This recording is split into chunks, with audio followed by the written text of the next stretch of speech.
Oke semuanya, Assalamualaikum warahmatullahi wabarakatuh. Nah, bertemu lagi dengan saya Pak Giri di Sejarah Peminatan kelas 12. Nah, pada video kali ini kita akan membahas satu materi, yaitu tentang organisasi regional dan global. Nah, materi tentang apa sih itu? Mari kita next aja. Oke, organisasi global. Nah, namun sebelum kita mengetahui lebih lanjut organisasi global apa aja sih yang ada di dunia, kita harus tahu dulu apa itu sih yang namanya organisasi. Nah, sebuah organisasi itu dapat terbentuk karena dipengaruhi oleh beberapa aspek, seperti penyatuan visi dan misi serta tujuan yang sama sekelompok orang. Jadi intinya, organisasi itu adalah sebuah wadah yang di dalamnya itu ada sekelompok orang yang mempunyai tujuan yang sama. Ketika tujuan tersebut diraih secara bersama-sama, otomatis akan cepat terwujud, serta dalam pelaksanaannya itu akan lebih efektif serta efisien. Nah, itu ya tentang organisasi ya. Nah, kita next aja. Kita akan langsung aja ke organisasi global yang pertama.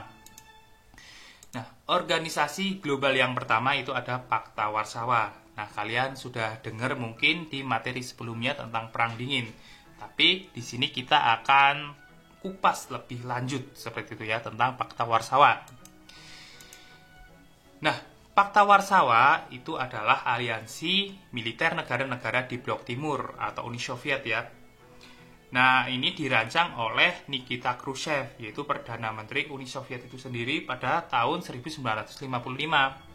Nah, anggotanya itu ada 8 negara, yaitu ada Uni Soviet, Bulgaria, Rumania, Jerman Timur, Hungaria, Polandia, dan Cekoslovakia. Nah, kita akan bertanya apa sih yang melatar belakangi pembentukan dari Pakta Warsawa ini. Nah, ini adalah latar belakang serta tujuannya. Nah, latar belakangnya adalah bergabungnya Jerman Barat ke dalam NATO atau Pakta Pertahanan milik Blok Barat. Ya.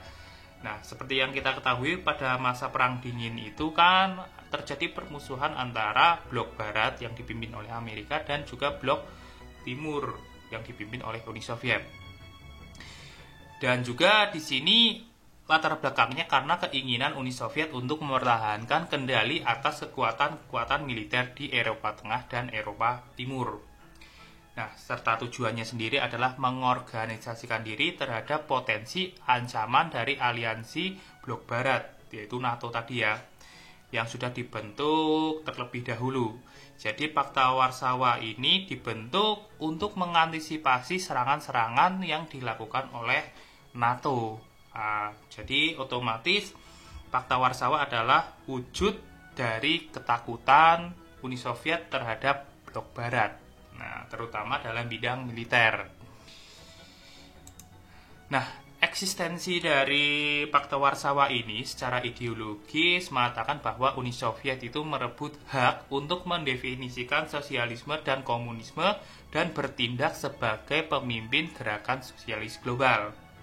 Nah, secara geostrategis, Uni Soviet ini termotivasi untuk mencegah diinvasi oleh negara-negara Eropa Barat yang otomatis itu adalah negara-negara yang tergabung di Blok Barat. Nah, ini sama seperti yang dilakukan oleh Nazi Jerman pada Perang Dunia II yang sempat menginvasi Rusia pada tahun 1941. Nah, Uni Soviet tidak mau terulang kembali peristiwa seperti itu. Ya. Namun, berbeda dengan NATO yang masih ada sampai sekarang, Pakta Warsawa ini hanya bertahan beberapa dekade saja. Nah, ini juga dilatar belakangi oleh bubarnya Uni Soviet itu sendiri. Nah, seperti apa aja sih faktor-faktor yang mempengaruhi runtuhnya dari Pakta Warsawa ini? Kita next aja. Nah, ini adalah beberapa faktor yang menyebabkan runtuhnya dari Pakta Warsawa. Yang pertama adalah dukungan rakyat dari setiap anggota itu sangat kecil, terus berkuasanya orang-orang non-komunis di negara-negara Uni Soviet. Jadi ada beberapa orang-orang yang berada di Uni Soviet itu menganggap bahwa komunisme dan sosialisme itu tidak membuat sejahtera sebuah negara. Dan mereka memandang bahwa yang bisa membuat sejahtera atau ideologi yang paling ideal itu adalah liberalisme. Terus selanjutnya ada banyak musuh dalam organisasi itu sendiri. Terus semakin kuatnya gerakan solidaritas di Polandia. Seperti yang kita ketahui bahwa salah satu dari penyebab perang dingin itu sendiri, bara apinya itu ada di Polandia ya. Terus ada runtuhnya tembok Berlin serta negara-negara yang tergabung dalam Uni Soviet itu menuntut hak untuk memisahkan diri. Nah, hal ini sendirilah yang akhirnya nanti membuat Uni Soviet bubar juga seperti itu ya. Nah, itu sekilas tentang Pakta Warsawa. Kita next aja ke organisasi yang kedua. Nah, organisasi yang kedua itu ada APEC, yaitu Asia Pacific Economic Corporation. Dari namanya sendiri sudah tahu ya, ini organisasi bergerak di bidang apa? Ya, ini bergerak di bidang ekonomi. Nah, APEC merupakan organisasi negara-negara di Asia Pasifik yang didirikan pada tahun 1989 guna mengukuhkan pertumbuhan ekonomi dan mempererat komunitas negara-negara di Asia Pasifik. Dan yang namanya organisasi ada aturan-aturannya juga atau prinsip-prinsipnya serta tujuannya.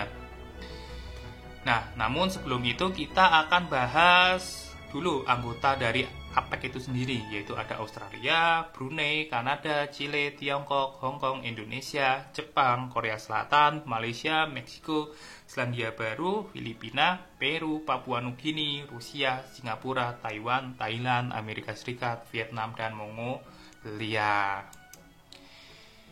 Nah, ini adalah prinsip atau aturan-aturan yang harus dipatuhi oleh negara-negara yang tergabung di APEC. Yang pertama ada prinsip konsensus, itu memiliki arti bahwa semua keputusan di APEC itu harus bermanfaat dan disepakati oleh 21 ekonomi anggota. Yang kedua itu prinsip voluntary and non-binding, ya, yang berarti kesepakatan dilakukan itu secara sukarela dan tidak mengikat. Nah, terus ada prinsip concert unilateralism, yaitu berarti keputusan yang dilakukan secara bersama-sama tanpa syarat, ya. Terus yang terakhir ada prinsip differentiated time frame, yaitu berarti bahwa negara-negara ekonomi anggota maju diharapkan melakukan liberalisasi terlebih dahulu. Jadi APEC ini sudah terpengaruh oleh sistem ekonomi kapitalis intinya ya, yang dikembangkan oleh Amerika Serikat. Nah, organisasi APEC sendiri sampai sekarang itu masih ada dan anggotanya ya otomatis semakin tahun itu semakin bertambah. Oke ya, itu sekilas tentang APEC dan juga prinsip-prinsipnya. Nah, sekarang kita ke organisasi selanjutnya, yaitu ada MEE, yaitu Masyarakat Ekonomi Eropa. Nah, mengenai organisasi ini, mungkin kalian pernah dengar yang namanya mata uang euro. Nah, mata uang euro adalah mata uang yang diberlakukan di seluruh Eropa.